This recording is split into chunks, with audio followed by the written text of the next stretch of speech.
तो अपने वादे के मुताबिक हम आ गए हैं और इसको लिखा है जयशंकर प्रसाद जी ने, जिनका जन्म वाराणसी में हुआ था एक प्रसिद्ध जर्दा व्यापारी के हाँ, चलिए बोलते हैं घर में।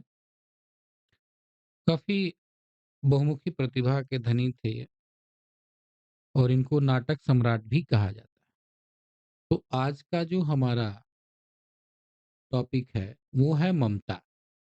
और ममता का जो थीम यानी कि जो बेस है वह उस समय के भारत में ले चलता है हमको जब शेर शाह सूरी और हुमायूं का युद्ध चल रहा था। जैसा कि आप जानते हैं कि शेर शाह सूरी जो भारत वो दिल्ली का सुल्तान बना था, वो हुमायूं के पीछे एकदम से पड़ गया था। और रोहतास दुर्ग जो है वहाँ की ये घटना है और इस पाठ में यह दिखाने की कोशिश की गई है कि संसार में जो स्थिति हिंदू विधवा की है वह और किसी की नहीं है और किस प्रकार से एक स्त्री जिसका विवाह जिसका बाल विवाह हो गया है और जब युवा अवस्था में वह आती है तो उसको पता चलता है कि वह विधवा है। तो आप समझ सकते हैं कि शारीरिक जो उसकी शारीरिक उसका जो सुख है, जो फिजिकल प्लेजर है उसका, उससे वह वंचित है क्योंकि वह विधवा है और विधवा को तो किसी के सामने हंसना भी नहीं है। तो उसी के जीवन पर ये लिखी गई है, ये लिखा गया निबंध है और बड़ा इम्पोर्टेंट रहता है ये। ममता और मित्रता दोनों पाठ जो है रामचंद्र शुक्ल जी और ये जयशंकर प्रसाद जी का है। तो यहाँ पहला ही पैराग्राफ हम देखते हैं, पहला गद्यांश कि रोहतास दुर्ग के प्रकोष्ठ में बैठी हुई युवती ममता सोन के तीक्ष्ण गंभीर प्रवाह को देख रही है। सोन मतलब लिखा है तो ये सोन नदी है जिसके तट पर ये बना है रोहतास दुर्ग। दुर्ग मतलब होता है किला। ममता विधवा थी और उसका यौवन सोन के समान ही उमड़ रहा था। तात्पर्य यह है कि जब वह युवा अवस्था में गई तब वह विधवा हो गई और विधवा के लिए तो कोई सुख नहीं है यहाँ। तो मन में वेदना, मस्तक में आंधी, आंखों में पानी की बरसात लिए वह सुख के कंटक शयन में विकल थी। और थी कौन? तो रोहतास दुर्गपति के मंत्री चूड़ामणि की अकेली दुहिता। दुहिता मतलब पुत्री। पुत्री का पर्यायवाची होता है तनया, सुता, बेटी।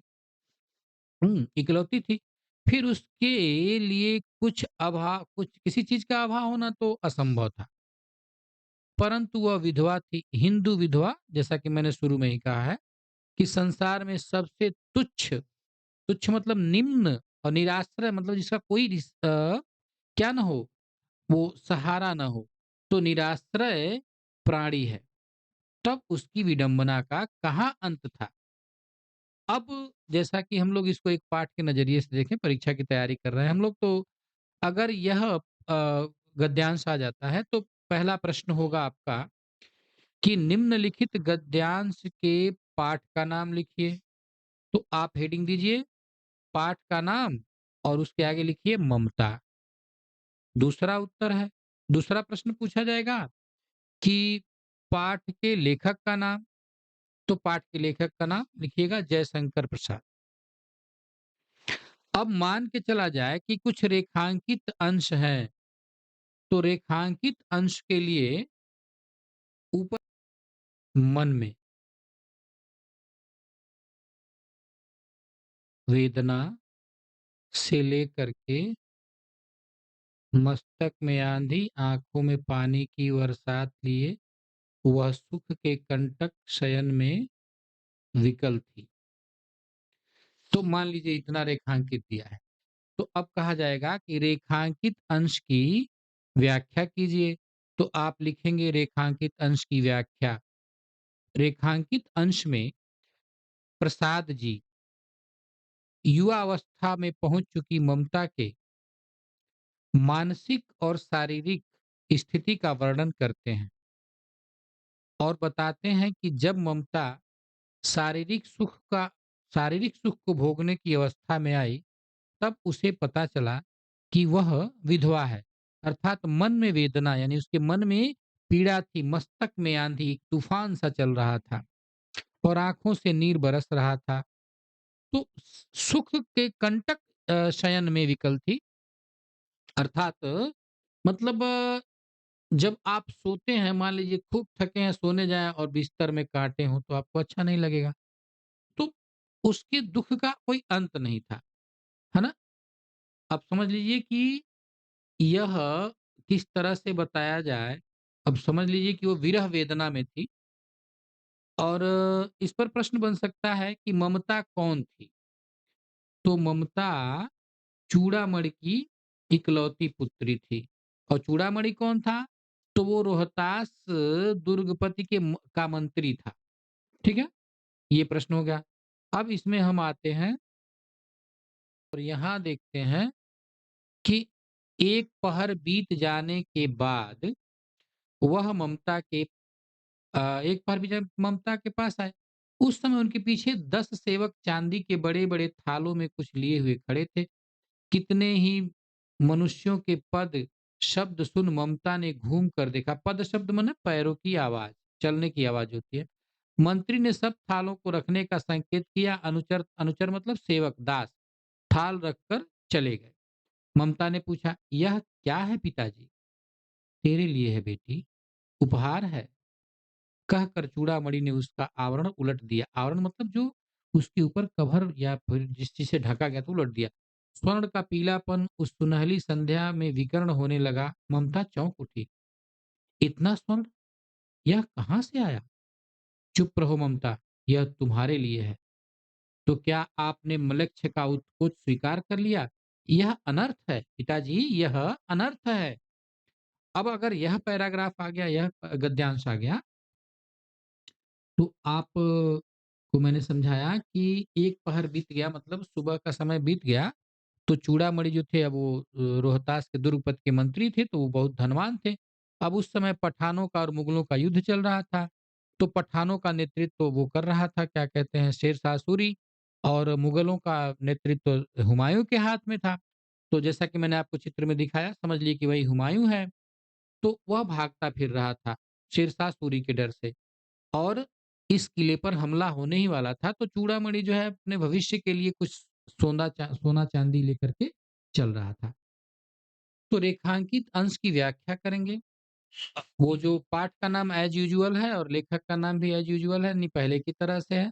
जो पहला था उपरोक्त, उसके बाद यहाँ व्याख्या करेंगे कि एक पहर बीत जाने के बाद चूड़ामणि पुनः ममता के पास गए। तो उस समय वह अपने दल बल के साथ गए, सोना चांदी जेवर वगैरह लेके गए ताकि उनका जीवन बसर हो सके।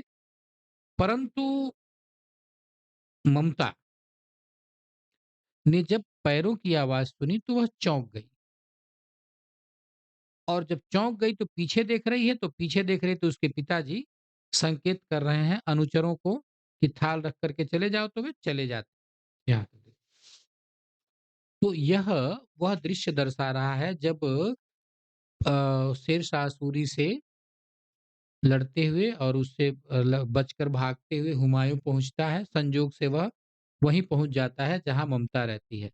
तो यहाँ देखिए यह इंपॉर्टेंट, क्योंकि केवल इंपॉर्टेंट वगैरह जो है वही बताया जा रहा है आपको। तो गला सूख रहा है, साथी छूट गए हैं, अश्व गिर पड़ा है, इतना थका हुआ हूं, इतना। यह कहते कहते वह व्यक्ति धम्म से बैठ गया और उसके सामने ब्रह्मांड घूमने लगा। स्त्री ने सोचा कि यह विपत्ति कहाँ से आई, उसने जल दिया, मुगल के प्राणों की रक्षा हुई। तो अब ये पाठ का नाम तो जानते ही हैं, ममता है, और लेखक का नाम जयशंकर प्रसाद है। अब रेखांकित अंक की व्याख्या करते हैं। तो आप बताएंगे कि प्रसाद जी ने इसमें हुमायूं की स्थिति को दर्शाते हुए लिखा है कि हुमायूं शेरशाह से बचते बचाते पहुंचा, लेकिन वो इतना थक गया था, उसका घोड़ा भी थक गया था और प्यास से वो छटपटा रहा था। तो ममता की कुटी के पास आया और बोला कि गला सूख रहा है मेरा, प्यास से मैं परेशान हूँ।